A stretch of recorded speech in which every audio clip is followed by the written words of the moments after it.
Пронајдените 350.000 евра се на осомничениот судија Ѓоко Ристов, а не на неговите родители, возврати обвинителството на тврдењата на неговата одбрана. Созиданите илјадници евра беа пронајдени во куќата на родителите на Ристов во Неготино, а апелациониот судија се гони за противправно стекнување и прикривање на имот, како и перење на пари.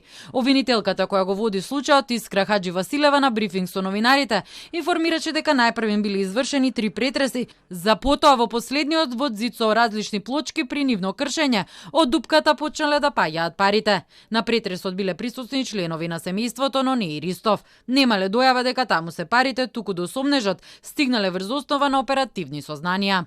Таа одбрана која беше дадена и во обвинителството и во судот не убеди, ниту се чини кредибилна, наспроти она што ние го имаме како доказ, односно случувањата на самиот претрес, вербалните докази и начинот на кој се најдени и чувани. Одбраната дека парите се од родителите и од земјоделие мене не ме убеди. Истрагата продолжува. Обвинителката додаде дека парите се уште не се поврзани конкретно со некој подкуп, ниту сакаше да шпекулира за колку предмети имаат сомнеж дека судијата бил инволвиран во незаконски дејствија. Првите сознанија за вакво нешто ги добиле пред 1 година, а контурите почнале да се исцртуваат соопштењето на адвокатот и поранашен државен правобранител Фехми Стафа, кој како бранител на бегалецот Љупчо Пецов Ѓаволот му зел 50.000 евра за да му среди и подмити апелационен судија за замена на затворскиот притвор со домашен. Стафа беше фатен со 30.000 евра во рака, а 20.000 веќе биле претходно дадени. Не тврдиме дека парите стигнале до судијата. Има сомнеж дека таму требале да завршат.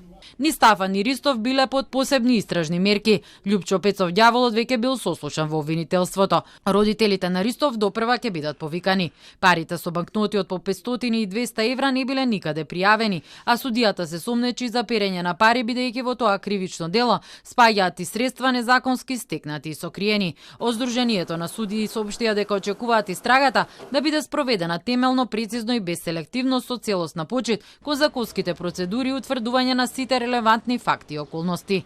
Во случај на докажана корупција, Сдруженијето на судии јасно и недвосмислено се оградува од секој корумпиран судија или носител на судска функција, кој со своето незаконско постапување го нарушува угледот и интегритетот на судскиот систем. Ристов е во куќен притвор и му одземен пасошот, откако остана и без судскиот имунитет.